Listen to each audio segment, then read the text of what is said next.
これだけ見るとなんか洋服屋さんみたいだね。お姉ちゃんのプラレールなんだ。はい。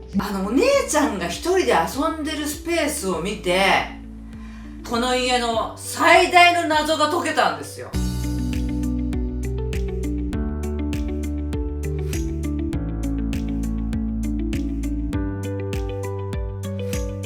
今週の週末ビフォーアフターは、子育てに奮闘中のママを助ける続編でございます。はい、これまではですね、1階の部分をね徹底的に改善して、はい、赤ちゃんとお母さんが過ごしやすい空間にねするために、稼働率の弱いものを2階に寄せたり、ざっくばらんなね書類たちを押し入れの中に隠したり、はい、お姉ちゃんのもろ出し収納システムを、はい、自立型収納システムに変更したりということで、かなり景色を変えてですね、居心地よくなったわけなんですが、実はですね、この家2階を見てですね、初めて私この家の本質的な問題に気づくわけなんですね。はい、今回はねそちらの模様をお伝えしたいと思いますので、まずはこちらからご覧ください。廊下も広くて、いやいやいや、もう何年です住んで5年ぐらい。あ、これどっちから見ていいですか？なんかもう扉がいっぱいあって、何ここ、うわっ、何これ、卓球台が置いてある、すごい、いやー、どういうこと？ママここ何？誰が卓球やってんの？娘がやってます。あ、卓球の選手なんだ。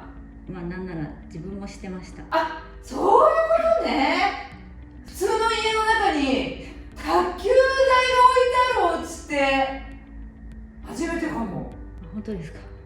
片付けたお部屋から卓球台が出てくるお家あったけど、もうこうやって卓球ができる専用の部屋があるお家は初めて。そうです。じゃあもうすごいあれなんだ、娘さん頑張ってるんだ。今は、なんとかね、なるほど。卓球少女がいるお家ってことですね。そんで収納が一応ここにも一つ。ここは何？卓球台が入ってるの？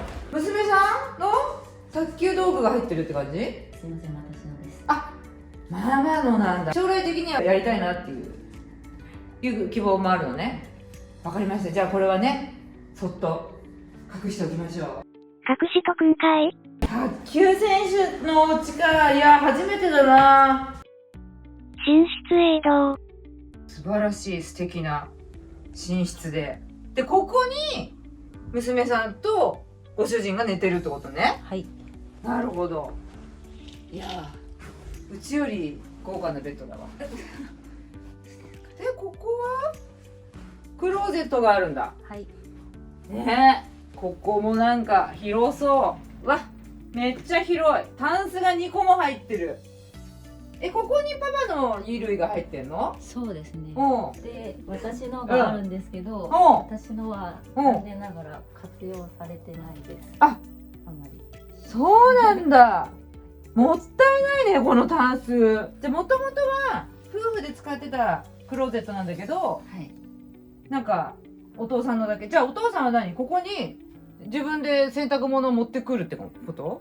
そうですね。下でできたやつを。はい。そこに、うん中には直さないので、あ上にどんどん溜まっていくから、溜まっていったところを見計らって私が中に入れ込む。もうそれやる前にダイニングテーブルの上のものどうにかしなさい。38話でどうにかしました。はい。あ、パパはとりあえず片付けて戻してはくれるけど、タンスの中に入れてくれないってことね。はい。だから上にあるものをサイクルで着るから、そうですね。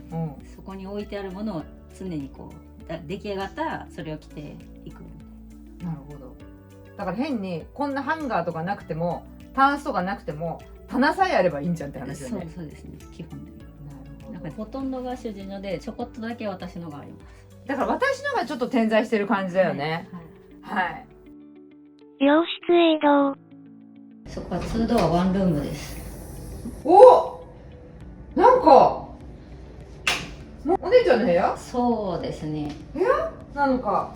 なんか部屋にしたいのか、なんかあれですね。いずれうん2つに割れるようにこうなってますけど。2つに割れる。あ、2つ、はい。ここって、大きい部屋なんだけれども、将来的には2つに割れれるようにはい。エアコンも2つついてるし、はい。で今はとりあえずお姉ちゃんの学習机だけが買ってあるけど、はい。完全に死んじゃってるみたいな感じね。そうですね。そこ動いてない。まだ使ってないですね、あんまり。使ってそうだよね。だからなんかこの部屋もなんとなく、なんかお姉ちゃんのものが置いてあるけど、なんかあんま動いてないみたいな感じ。自分の服と。はい、なるほど。あ、結構衣装持ちなのね、お嬢は。ここに一応お姉ちゃんの服が置いてあるんだ。はい。いう感じだね。私の服ですね。あ、これママの？はい。ここで着替えてんの？いや、着替えてました。今までは授乳服とかを着てたので下でやってたんですけど、今授乳が終わったんで、はい。今度からここのある服を着ます。なるほど。あ、ほんと。あ、ここでまたね、扉があって、ここ壁で仕切れるんだ。はい。すごいね、これだけ見るとなんか洋服屋さんみたいだね。そうです。服で壁を作って、小学4年生ぐらいになったら2階で勉強するかなと思って。はい、なるほど。はい。まあじゃあ洋服の部屋と勉強する部屋みたいな。はい。なるほどね。そこがまだ勉強してないんで、多分そこにおもちゃがまだあります。下にプラレールが。プラレールね。はい。これがお姉ちゃんのはいプラレールなんだ。はい。へえ。シルバニアいっぱいあるけど。それもお姉ちゃんのです。なるほど。でもなんか全然遊ばれてない感じね。だってあれなんじゃないの？もう卓球で忙しいんじゃないの？そうですね。どうしてもシルバニアとかこのおもちゃは、妹が来ると食べたり邪魔したりするから、こういう系統だけは2階で遊ぶようにしてて、なるほど。下に下ろしてね、食べちゃうから。食べちゃうからね。ということで、お姉ちゃん卓球少女だったということなんですけれども、まずありがちなのが、将来子供部屋にしたいお部屋がちょっと物置部屋状態になっているということは結構ありがちなんですが、まあなんかこう洋服屋さんみたいだねなんて私はね言っちゃいましたけど、まあ、洋服屋さんというよりは洋服屋さんのバックヤードみたいなね、ちょっとなんかこうウキウキ感がないっていうか、まあ、雑然としちゃってましたしね、ママの服もねお姉ちゃんの服も混在しているような状態で、まあ、学習机もねせっかく買ってもらったのにね、なんか物を上に置かれちゃってね、残念な状態でしたよね。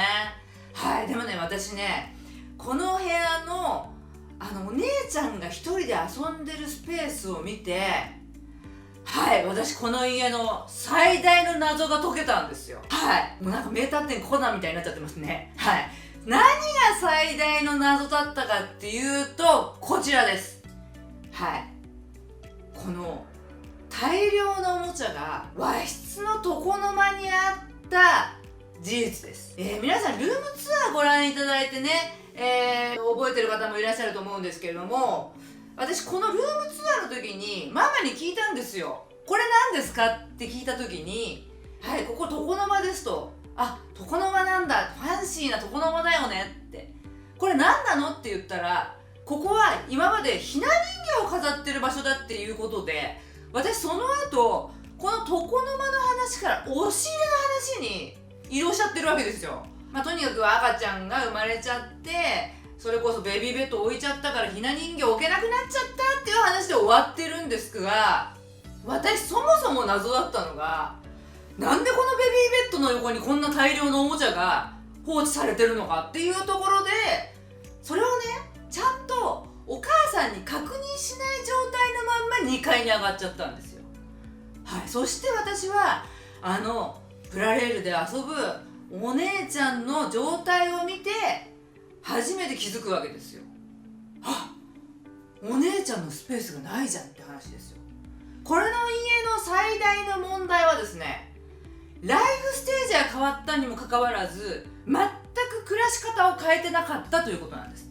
要するにこの和室ってもともとお姉ちゃんの遊ぶ場所だったわけですよ。それが赤ちゃんが生まれることによってこの部屋を妹に譲らざるを得ない状況になってしまった。なのにもかかわらずこのおもちゃはそのままの状況でお母さんと赤ちゃんがここで暮らすようになっちゃったので、床の間にこのベビーベッドの奥におもちゃが置きっぱなしの状態で現在に至るってなっちゃったわけですね。赤ちゃんをね抱えたお家っていうのはどうしてもねこういった問題起きがちだと思うんですね。突然赤ちゃんが来ちゃったことによってこの洋服屋のバックヤードで一人でレールをねカタカタやってる姿を思い浮かべただけでもう私涙が出そうになっちゃってですね、姉ちゃんのためにねもっともっとこの家に帰ってくつろげるような空間を作るために私は頑張ろうということでですね、次回はね勉強も卓球もですねめちゃめちゃ頑張ってるお姉ちゃんをですね応援するために2階のお部屋を大改造してきました。年の離れた姉妹の部屋の作り方、こちらの模様をねお伝えしますのでどうぞお楽しみに。それではまた来週、さよなら。終わった。よかったらチャンネル登録お願いします。いいねコメントもお待ちしてます。